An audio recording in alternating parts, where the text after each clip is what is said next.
বিসমিল্লাহির রহমানির রহিম। আসসালামু আলাইকুম রহমতুল্লাহি ওয়া বারাকাতুহু। ঈদ উপলক্ষে কিছু কিছু বিষয়ে আমাদের একটু খেয়াল রাখা উচিত এবং জায়েজ না জায়েজ বিষয়ে আমাদেরকে সতর্ক থাকা উচিত। ঈদ উপলক্ষে আমাদের অনেকে ঈদ মোবারক বলে থাকেন। তো ঈদ মোবারক বা ঈদুকুম মোবারক ইত্যাদি এগুলো রাসূলুল্লাহ সাল্লাল্লাহু আলাইহি ওয়াসাল্লামের সুন্নাত থেকে পাওয়া যায় না। তবে এই জাতীয় কথা বলাতে আপত্তি আছে কিনা এই বিষয়ে দেখা আছে উলামায়ে দ্বীনের ভিতরে অধিকাংশ উলামায়ে দ্বীন বিষয়টাকে কোনো আপত্তিকর মনে করেননি। যেমন বহু কাল আগে শাইখুল ইসলাম ইবনে তাইমিয়া রাহমাতুল্লাহ আলাইহিকে জিজ্ঞাসা করা হয়েছিল যে ঈদ উপলক্ষে ঈদের দিন উপলক্ষে যদি একে অপরকে এভাবে স্বাগত জানাই, যেমন ঈদ মুবারক ইত্যাদি, তো এগুলো জায়েজ আছে কিনা। তো উনি বলেন যে এটা বৈধ রয়েছে, এটা না জায়েজ কিছু নাই। এক কথা এটাকে উনি সাপোর্ট করেছেন।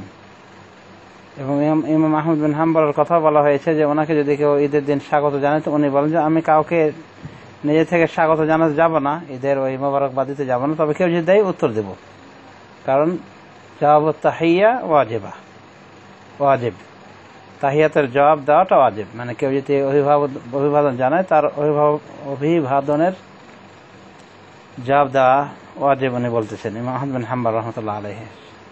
আল্লামা ইবনে উসাইমিনকে বলা হয়েছিল ঈদ উপলক্ষে তাহনিয়া দেওয়া, মোবারকবাদ দেওয়া, স্বাগত জানানো, এটার বিধান কি এবং এর কি কোনো খাস শব্দ রয়েছে? তো শেখ ইবনে উসাইমিন রহমতুল্লাহ আলাইহি বলেছিলেন যে আত-তাহনিয়াতু বিল ঈদ জায়েজা, ঈদ উপলক্ষে স্বাগত জানানো এটা জায়েজ রয়েছে। ওয়ালাইসা লাহা তাহনিয়াতুন মাখসুসা, এবং এর কোনো খাস শব্দ নাই। বাল মা এতাদাহুন নাস ফাহুয়া জায়েজ মা লাম ইয়াকুন ইসমান, বরং মানুষ যেগুলো দেশাচার হিসেবে বলে যাচ্ছে এটা জায়েজ রয়েছে যতক্ষণ পর্যন্ত এটা গুনাহের কোনো কাজ না হবে। অন্যত তিনি বলেন আত-তাহনিয়া বিল ঈদে কাদ ওয়াকাত মিন বাদিস সাহাবা রাদিয়াল্লাহু আনহুম, তিনি বলেন যে ঈদের স্বাগত জানানো, ঈদের মোবারকবাদ জানানো এটা কিছু কিছু সাহাবী থেকে প্রমাণ হয়েছে। এরপরে উনি বলেন যদি এটা প্রমাণই হয়ে যেত যে না নবী থেকে কোনো কিছু প্রমাণ হয়নি, সুন্নাত কিছু নাই, তবুও এটা দেশাচার হিসেবে এটার বৈধতা রয়েছে। এভাবে আল্লামা ইবনে উসাইমিন বৈধ বলেছেন। তো দেখা যাচ্ছে ঈদ মোবারককে শাইখুল ইসলাম ইবনে তাইমিয়া বৈধ বলেছেন, আল্লামা ইবনুল কাইয়িম বৈধ বলেছেন, তারপরে শেখ ইবনে উসাইমিন বৈধ বলেছেন, এমনকি সৌদি আরবের বড় কোনো আলেমকে আমি পাইনি যে এটাকে অবৈধ বলেছেন। তো এই ঈদ মোবারক এই বিষয়টার উপরে মানে আদা জল খেয়ে লেগে যাওয়া, মানে এটাকে হারাম নিষেধ করা, এগুলো আসলে আমি মনে করি এক প্রকার কঠোরতা, এবং বিনা দলিলে এগুলো কঠোরতা বলা যেতে পারে। কারণ ঈদের একটা মূল আমরা পেয়েছি সাহাবায়ে কেরাম থেকে, তাকাব্বালাল্লাহু মিন্না ওয়া মিনকা বা তাকাব্বালাল্লাহু মিন্না ওয়া মিনকুম। তো এটা সাহাবায়ে কেরাম বলেছেন। তো সাহাবায়ে কেরাম বলেছেন এই পর্যন্ত সীমাবদ্ধ থাকতে হয়েছে হবে, এটাও তো তারা বলেননি। তো তারপর এটা হলো স্বাগত জানানোর একটা শব্দ। তো উলামায়ে দ্বীনদের ভিতরে আমরা লক্ষ্য করে দেখি বড় বড় উলামায়ে দ্বীন তারা কিন্তু এটাকে সাপোর্টই করে গিয়েছেন। এবং ঈদ মোবারক এ কথাটা বহু পুরাতন কথা, মুসলিমদের এটা দেশাচার হিসেবে চলে আসতেছে। তো এখানে সুন্নাত এবং বিদআতের বিধান ফিট করে দিয়ে মানে সংকীর্ণতা আরোপ করা আসলেই উচিত নয়। সুতরাং কোনো যদি অপরিচিত শেখ বলে থাকেন বা অপ্রখ্যাত শেখ বলে থাকেন তো মনে করব এটা কঠোরতা ছাড়া আর কিছু না। আমার দৃষ্টিকোণ থেকে আমি এ পর্যন্ত বড় বড় আলেমদের মধ্যে এরকম কঠোরতা দেখিনি তারা ঈদ মোবারককে না করেছেন। তবে এই বিষয়ে সাহাবায়ে কেরাম থেকে যেটা সেটা হলো তাকাব্বালাল্লাহু মিন্না ওয়া মিনকা, এটা বলা আরও ভালো। এবং এই জাতীয় ঈদ মোবারক, ঈদ সাঈদ ইত্যাদি বিভিন্ন কথা এগুলো দেশাচার হিসেবে এটাকে যদি সুন্নত জ্ঞান না করে যদি বলা হয়ে থাকে, এবাদত মনে করে না বলা হয়ে থাকে, এমনি স্বাগত অভিবাদনের শব্দ হিসেবে ব্যবহার করা হয়ে থাকে, এতে কোনো আপত্তিকর বিষয় নাই। এবং আরব জাতীয় অনেক কথাই বলেন ঈদের দিনে, তাকাব্বালাল্লাহু তাআতাকুম, তাকাব্বালাল্লাহু মিন্না ওয়া মিনকুম ইত্যাদি অনেক কিছু বলে থাকে। কিন্তু এগুলো যেহেতু তারা সুন্নাত মনে করে বলেন না, বরং নিছক দেশাচার হিসেবে বলে থাকেন, তো এটাকে দেখা যাচ্ছে বড় বড় উলামায়ে দ্বীন বৈধ বলেছেন। সুতরাং এটাকে অবৈধর পর্যায়ে নিয়ে যাওয়া, এটা এক প্রকার সংকীর্ণতা আরোপ ছাড়া আর কিছুই নয়। এবং এই জাতীয় বিষয়ে যারা সংকীর্ণতা আরোপ করেছেন, আমার নজরে এ পর্যন্ত বড় কোনো আলেম পড়েনি।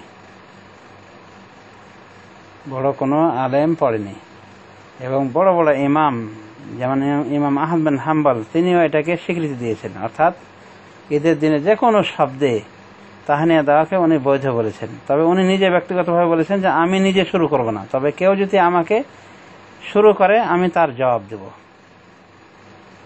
এতে কি বোঝা গেল? যেটা একটা বৈধতা রয়েছে। অতএব বাড়াবাড়ি করে মুসলিমদের ওপর এটা মানে সংকীর্ণতা আরোপ করা, তাও আবার ছোটখাটো আলেমদের পক্ষ থেকে, অপরিচিত আলেমদের পক্ষ থেকে, এই বিষয়গুলি আসলে দুঃখজনক যে বেশি বোঝার চেষ্টা করেছে ছোট আলেমরা বড় আলেম থেকে। তো আমাদের এটা বাড়াবাড়ি করা উচিত না। এই বিষয়ে আমি দেখলাম এই উম্মতের অধিকাংশ বড় বড় ওলামায়ে দ্বীন এটার বৈধতা দিয়ে গিয়েছেন। অনুরূপভাবে মুআনাকার বিষয়ে, কোলাকুলি করার বিষয়, যেটা ওই হয়ে থাকে আরব বিশ্বে এবং দেখা যাচ্ছে ব্যাপকতা রয়েছে এই বিষয়ে, এটাকেও দেখা যায় আমাদের দেশে কিছু ছোটখাটো আলেম এটাকে অবৈধ বলে থাকে, যে মুআনাকা চলবেই না, হারাম, নাজায়েজ। তো একটা দেশাচার এবং একটা সুন্নাত ভিত্তিক, এই দুটোর ভিতরে পার্থক্য করা আমাদের দেশে অনেক আলেমই জানে না।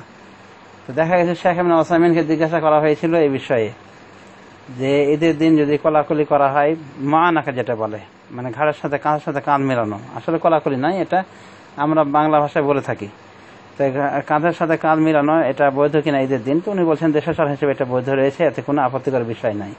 তো উনি ঈদের স্বাগতকেও বৈধ বলেছেন বিভিন্ন শব্দে, এমনকি ঈদ মোবারক, এগুলো কোনো আপত্তিকর বিষয় মনে করেননি। আবার কোলাকুলি বা মুআনাকা যেটা কাঁধের সাথে কাঁধ মেলানোকে বৈধ বলেছেন। তো আমাদের দেশের কিছু আলেম বা ভারতীয় আলেম, পাকিস্তানি কিছু আলেম দেখা যায় এসব বিষয়ে অত্যন্ত কঠোর, সংকীর্ণ মনতার পরিচয় দিয়ে থাকেন। যেখানে শরীয়তের প্রশস্ততা রয়েছে, যেখানে অবকাশ রয়েছে, শরীয়তের কোনো বাধা নিষেধ নাই, সেখানে এরূপ বিধান চাপিয়ে দেওয়া জোরপূর্বক, এটা সংকীর্ণতা আরোপ ছাড়া কিছুই নাই। রাসূলুল্লাহ সাল্লাল্লাহু আলাইহি ওয়াসাল্লামকে দুটি বিষয়ের স্বাধীনতা দেওয়া হলে, মা খুইয়া রাসূলুল্লাহ সাল্লাল্লাহু আলাইহি ওয়াসাল্লাম আমরাইন ইল্লাখতারা আইসারাহা মা লাম ইয়াকুন ইসমান। হাদিসে বলা হয়েছে, সহিহ হাদিসে, যে দুটি বিষয়ে স্বাধীনতা রাসূল সাল্লাল্লাহু আলাইহি ওয়াসাল্লাম দেওয়া হলে তিনি সব থেকে সহজটা গ্রহণ করতেন, যতক্ষণ পর্যন্ত ওটা গুনাহের কাজ না হতো। তো এটা হলো স্বাভাবিক নীতি। এবং তাবশীর দেওয়া, আনন্দ, মুসলিমের মনে হৃদয়ে আনন্দ ঢোকানো এই ঈদের দিনে, এই জাতীয় কথাবার্তা বলে সেক্ষেত্রে বিধান আরোপ করে দেওয়া যে না এটা জায়েজ, না এটা হারাম, তাদেরও কিন্তু দলিলের প্রয়োজন রয়েছে। এই বিষয়ে স্পষ্ট আকারে যে দলিল দিতে হবে যে এই বিষয়গুলিকে মানে শরীয়তে হারাম করা হয়েছে। আর এগুলোকে বিদআতের পর্যায়ে নেওয়ার অবকাশ না, এই জন্যে যে এগুলো দেশাচার হিসেবে করে থাকে, দেশাচার হিসেবে করা হয়ে থাকে। যেমন মুআনাকা, কাঁধের সাথে কাঁধ মেলানো, তারপরে ঈদ মোবারক, ঈদ সাঈদ, তাকাব্বাল মিন্না ওয়া মিনকুম ইত্যাদি এই বিষয়গুলি। অতএব দেশাচার হিসেবে এগুলির বৈধতার অবকাশ রয়েছে। ঈদের দিনে মোবারকবাদ জানানোরও অবকাশ রয়েছে। এগুলোকে অনর্থক জোর করে এগুলোকে নিষেধ করা, এগুলি সত্যিকার অর্থে আপত্তিকর বিষয় এবং মুসলিমদের উপরে অযথা সংকীর্ণতা আরোপ করা। তবে আমরা কিন্তু ওই জায়গা অজায়গায় মোবারক বলার পক্ষে না, যেমন জুতা মোবারক, স্যান্ডেল মোবারক ইত্যাদি, সাধারণত এগুলো বলা হয়ে থাকে হয় না। তবে মাজার পূজারীর মাজার মোবারক, কবর ইত্যাদি বলে থাকে। তো সেটা তারা বলে থাকে, সে কারণে যেটা বৈধ রয়েছে ইসলামের ভিতরে আপত্তিকর বিষয় নাই, যেটা দেশাচার হিসেবে বৈধ রেখেছেন বড় বড় উলামায়ে দ্বীন, সেটাকেও আমরা কেন অবৈধ বলতে যাব? অবৈধ বলতে হলে সেটাও তো একটা দলিল ভিত্তিক হওয়া উচিত। একটা দেশাচারকে শরীয়ত বিরোধী না হওয়া পর্যন্ত ওটাকে গ্রহণ করলে কোনো আপত্তিকর বিষয় না, ওটা উলামায়ে দ্বীনের ফয়সালা। অতএব আমাদেরকে এসব বিষয়ে উদার হওয়া উচিত এবং ওই অখ্যাত বা অল্প বিখ্যাত, অল্প খ্যাতি অর্জনকারী আনপরিচিত শায়েখের ফতোয়া দিয়ে একটা সুপরিচিত বিষয়কে, একটি দেশাচারকে, যেটাকে সুন্নাত মনে করা হয় না সাধারণত, এমনি আদত অভ্যাসের বশবর্তী হয়ে মুসলিমরা বলে আসতেছে, সেটাকে নিষেধ করার কোনো প্রয়োজন নাই। আল্লাহ রাব্বুল আলামিন আমাদেরকে তৌফিক দান করুন, কোনটা সুন্নাত, কোনটা বিদআত, কোনটা বৈধ দেশাচার এটা বুঝার। আল্লাহুম্মা আমিন। সাল্লাল্লাহু আলা নবী মুহাম্মদ ওয়া আলা আলিহি ওয়া সাহবিহি আজমাইন। তাবিদের ভিতরে কিছু তাবিদ থেকে দেখা গিয়েছে যে আপত্তি এসেছে এই তাহনিয়া সম্পর্কে ঈদের, তবে আরো অন্যান্য তাবিদ থেকে দেখা গিয়েছে যে বৈধতা এসেছে। যেমন জুবাইর বিন নুফাইর থেকে এসেছে, উনি বলেন যে সাহাবায়ে কেরাম তারা একত্রিত হলে তারা ঈদের দিনে একে অপরকে বলতেন তাকাব্বালাল্লাহু মিন্না ওয়া মিনকুম। অতএব তাহানিয়ার কোনো খাস শব্দ নাই, তবে এই শব্দে বলাটা ভালো। এরপরে এই শব্দেই সীমাবদ্ধ থাকতে হবে, আর কোনো কথাই বলা যাবে না, একবারে চুপ করে থাকতে হবে, মুখে কুলুপ এঁটে নিতে হবে। এরকম ধারণা আকীদা করাও, বিশ্বাস করাও কিন্তু ঠিক নয়। আল্লাহ আমাদেরকে হেদায়েত করুন। আল্লাহ